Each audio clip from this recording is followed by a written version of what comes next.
Hello, everyone. It's so good to be with you again. Hard to believe that we're in October. Can you imagine that?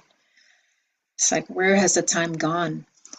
Um, this time last year, I had sold my home, given away most of everything, and started a nomadic journey that ended this summer.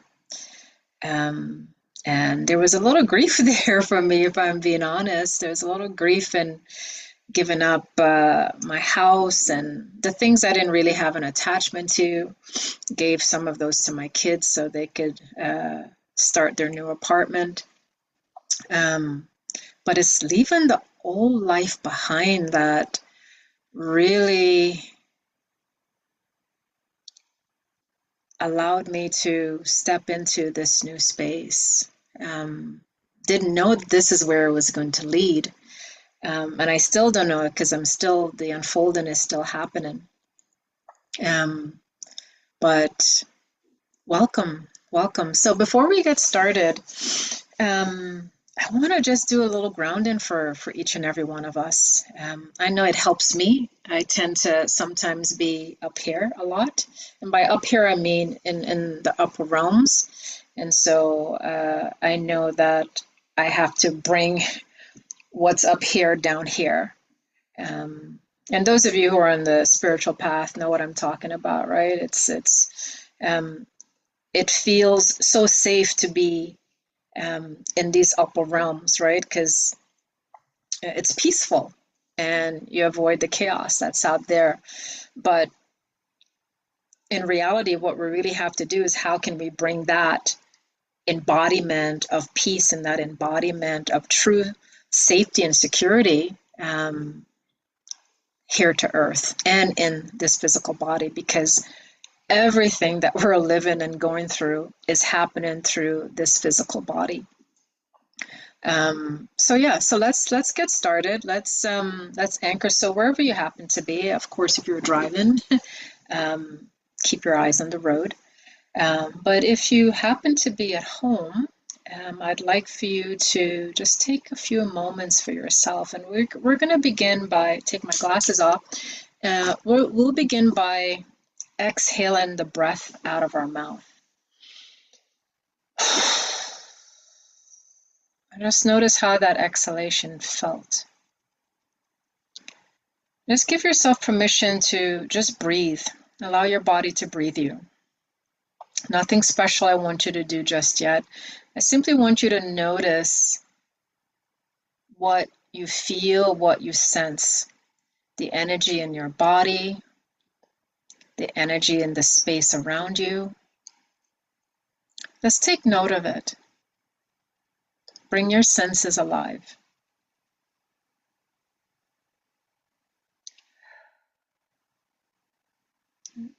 And then we'll just engage in a short little breath work to bring the awareness even sharper into our awareness. And so again, we'll exhale the air out of the mouth. And we'll begin to inhale for the count of 4. 1, 2, 3, 4. A slight pause at the top. And let's exhale for a count of 6.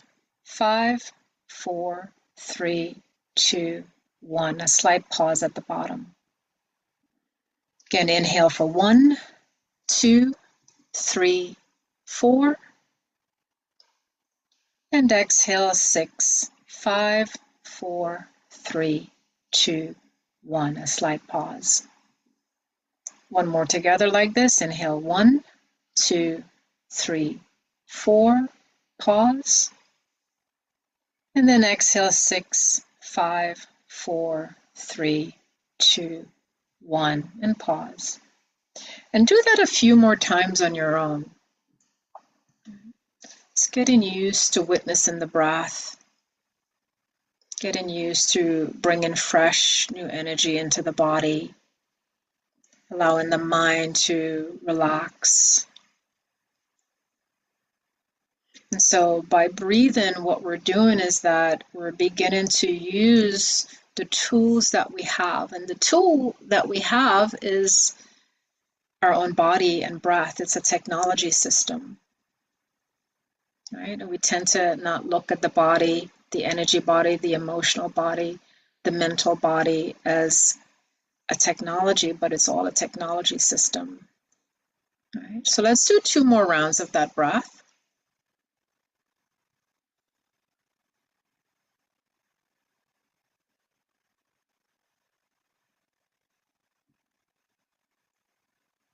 And when you're done, come back to your normal breathing. Come back to your natural breath. Just let go of all focus and attention to the breath. Notice how you feel. Good. And then we're just going to do a little shaking. So let's just rub our palms together. Let the energy build in between the palms. And then close your eyes. Good. Place the palms right over your chest. And just let that energy permeate into your heart center. And I want you to listen to your heart center for a moment. Listen to the messages. Listen to what's present in your heart.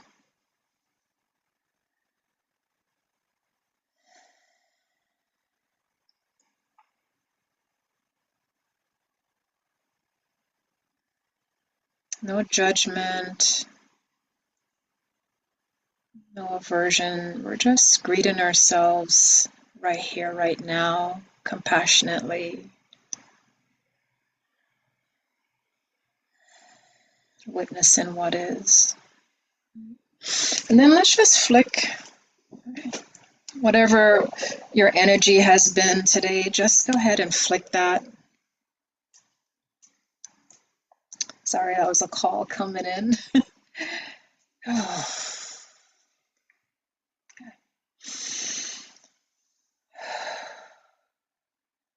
And let's come back to it. Okay. So there's so much that this technology that you have, this technology system that you have, that we have, we're not utilizing it to its full capacity. And so engaging in daily breath work, daily movement is so powerful and so grounding for us. And it reminds us to come back home to ourselves. So today, day 2, we're going to talk about what is grief. Right. And there's so much definitions for that.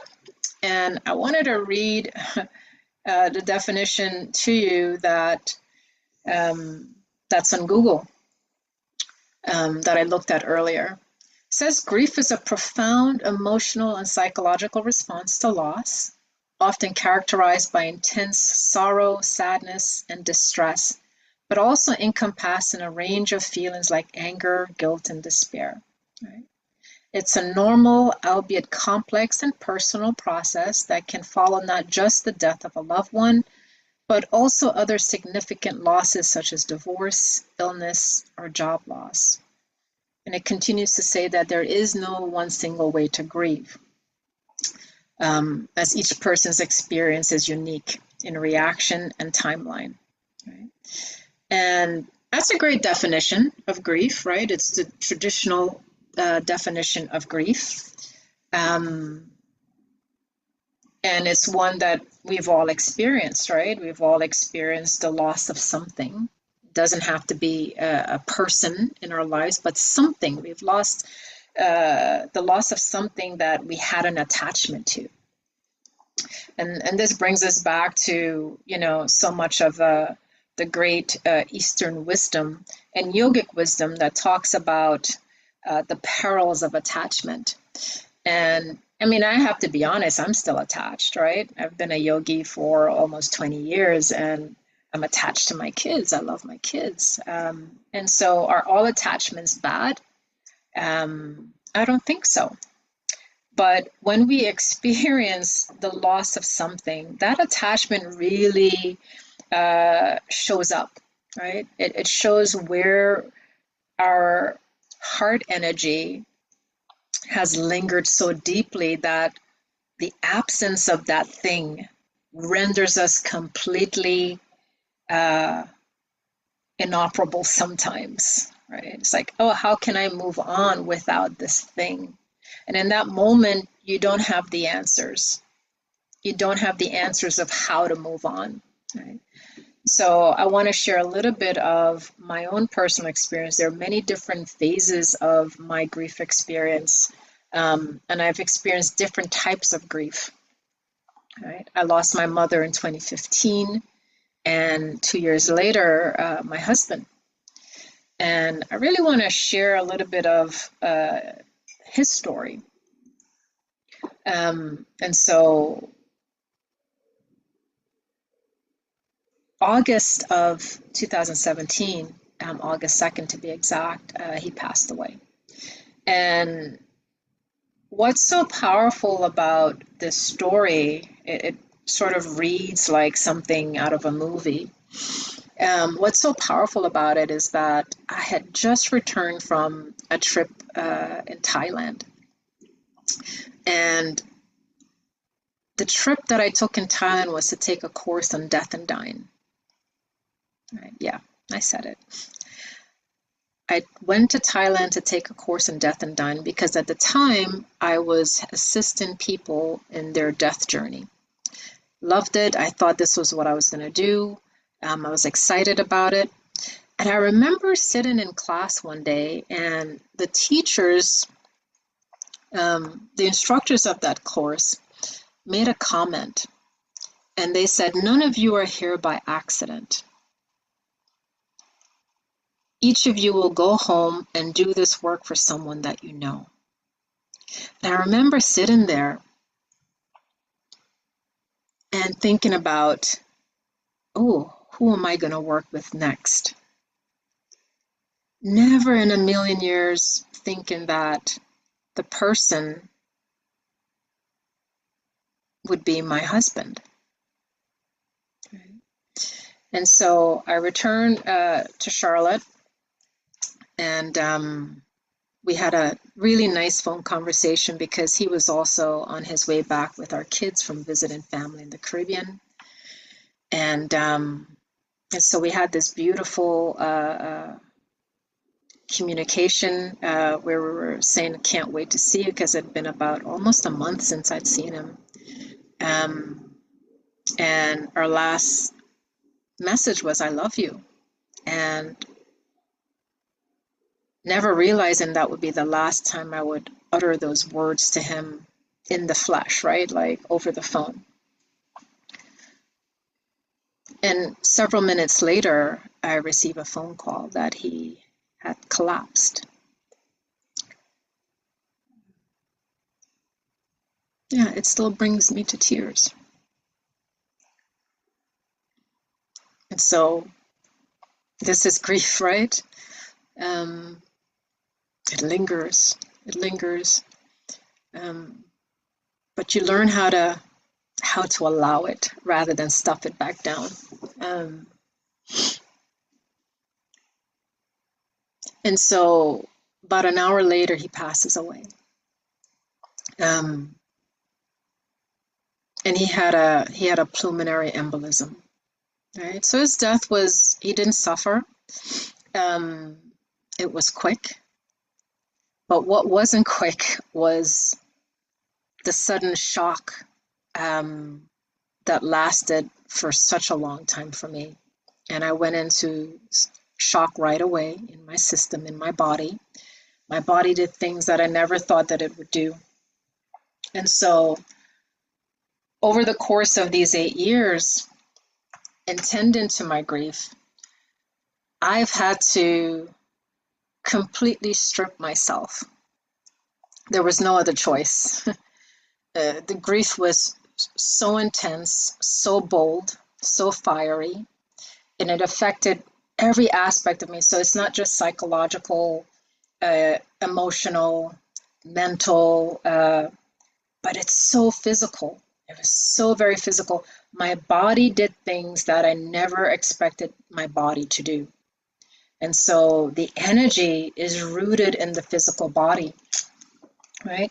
So when we go through grief, there's so much energy. It's an energetic experience, and a lot of this isn't taught about, right? We typically tend to focus on the psychological, the emotional aspect of grief, but it's so much more. Grief is a complete re-rendering of the self, a complete re-rendering of the self. And there were moments when, for a very long time, I felt as if I were in a million little pieces, and I was simply floating in the air, like molecules floating in the air. And I'd never felt that before. I'd never felt that before. That feeling of not really touching ground. Not touching ground. And I had a vision of puzzle pieces strewn everywhere.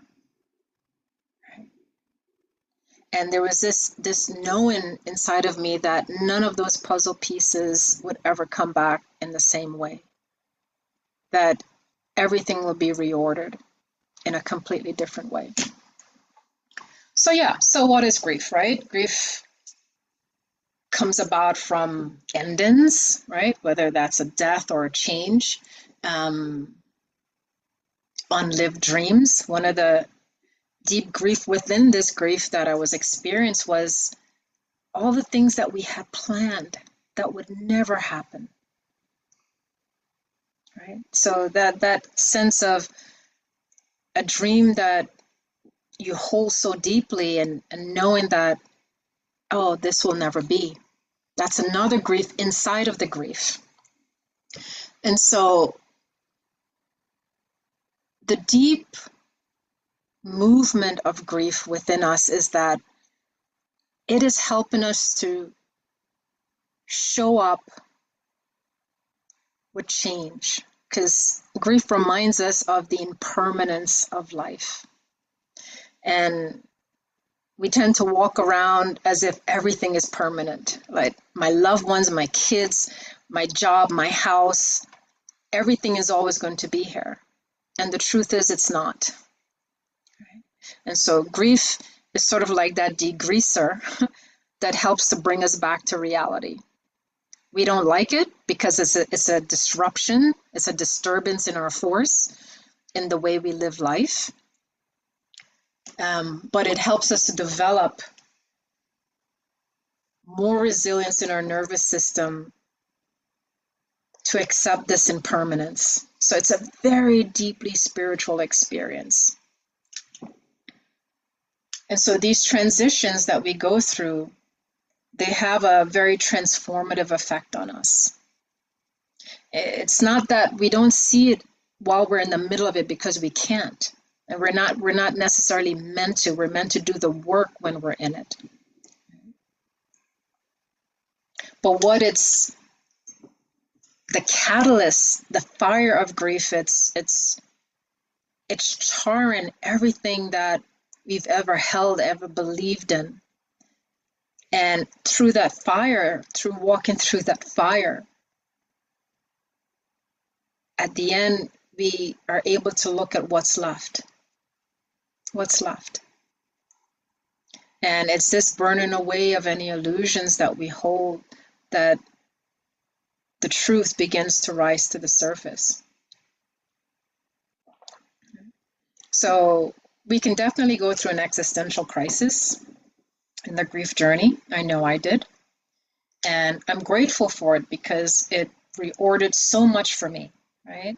Because what grief does, we move from a state of order, we move from a state into a state of disorder, and then we move into a state of reorder. And Richard Rohr talks about this, right? If you ever get an opportunity to read any of his books, he has this book called Order, Disorder, Reorder. Highly recommend it.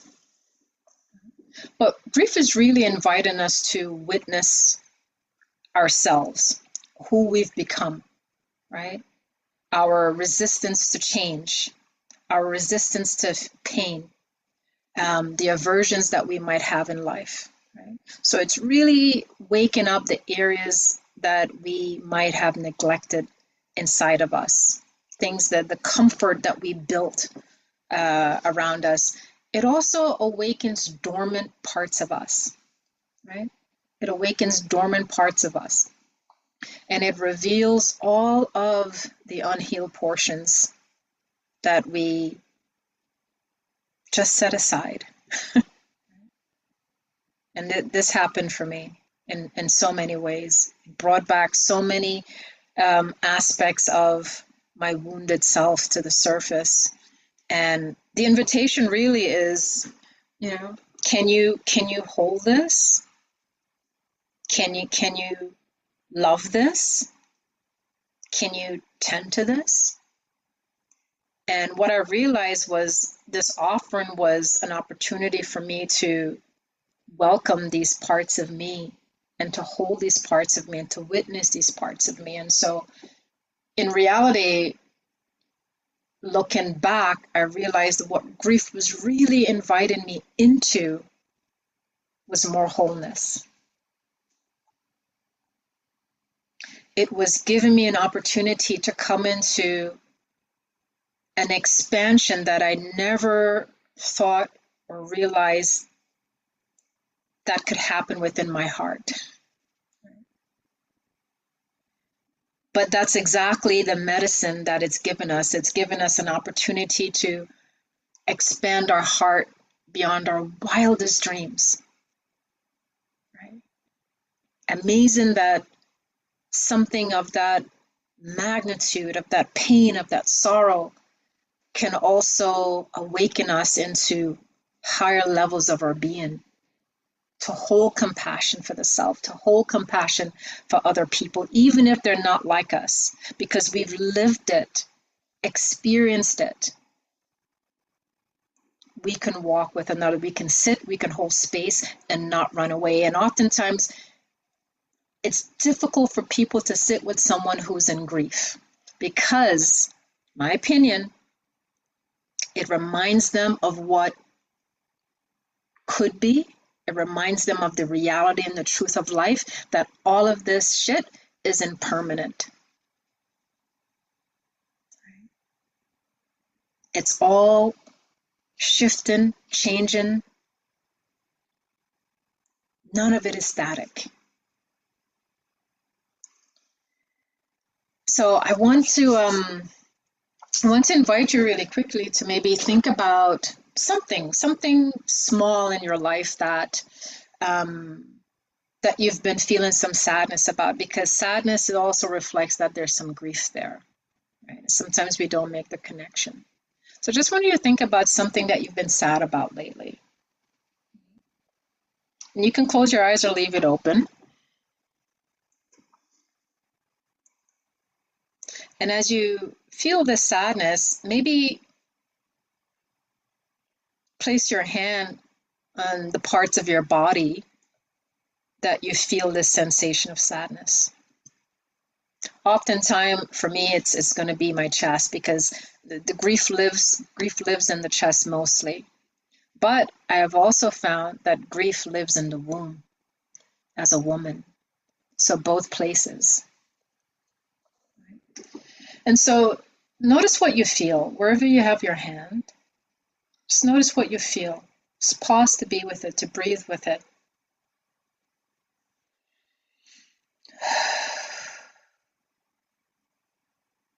And maybe the mantra that you can say is, I honor this grief too.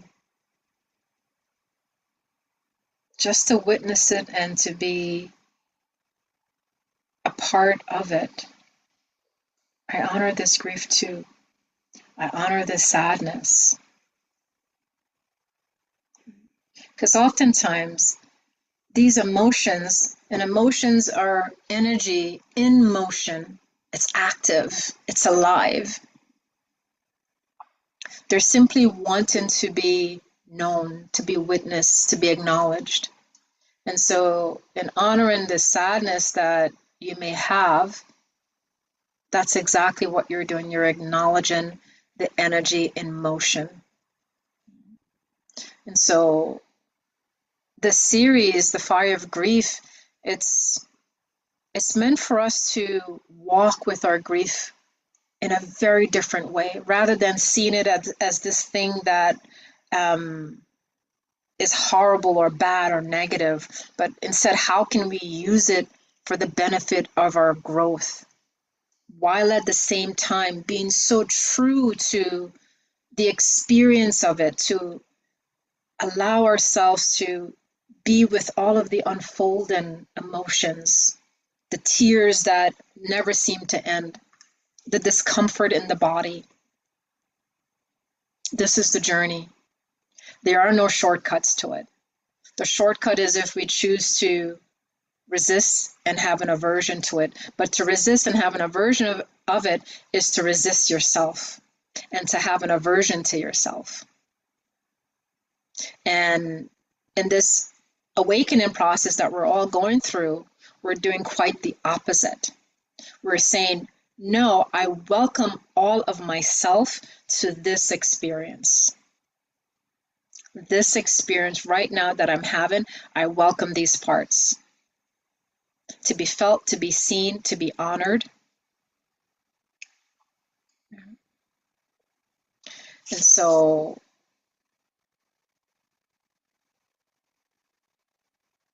we are shifting, changing,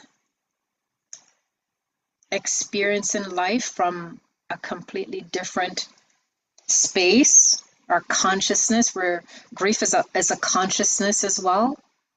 And while it's always been down in the lower end of the consciousness spectrum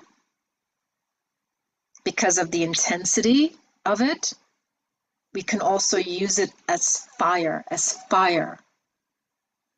and bring that intense energy up the energy centers, up into the heart for transmutation. This is not about getting out of it. This is not about avoidance. It's about, what is my capacity to feel and to use these energy emotions, these emotions, for my greatest and highest good.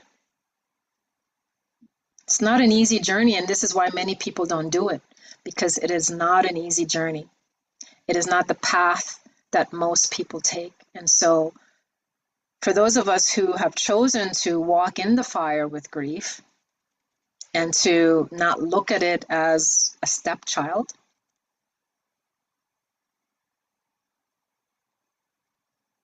we know that in the long run, there's fruit here.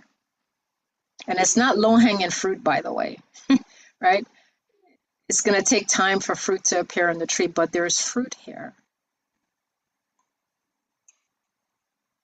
And it requires us, like a gardener, to tend to the soil. There might be weeds that grow around it that we're going to have to pull out. Right? We might have to take out the old soil, put in some new soil, water it. Same way you would your garden.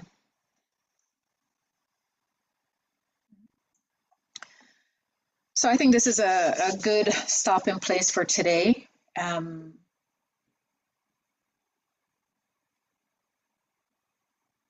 Yeah.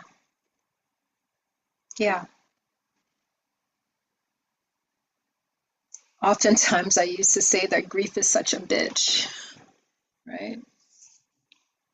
Because she's hardcore and she's unapologetic, right? She just storms in sometimes and ransacks your whole house.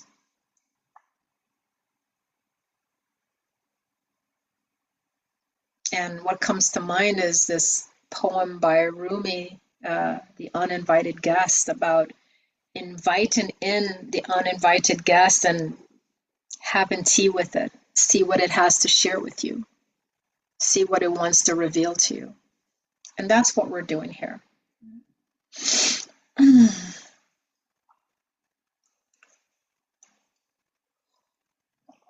So tomorrow we're going to talk a little bit about fear and grief. The two are very different. Yeah, and I look forward to seeing where else we go, because so much of this is spirit-led as well. And so we'll see where spirit wants to guide us. So let's go ahead and just do a little quick wrap up. We'll come back to the breath. All right. Lengthen your spine, relax your shoulders, soften your jaw. And we're simply going to breathe in through the nose and sigh out through the mouth. So let's exhale first, all the air out of the nostrils. Then take a nice deep in-breath. Exhale with a sigh.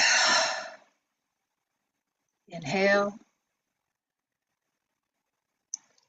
Exhale. Let's do that 2 more times. Inhale. Exhale. And 1 more time, deep breath in. And sigh out.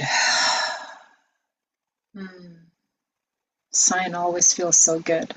It actually resets the nervous system too. So many blessings to you, and I'll see you tomorrow.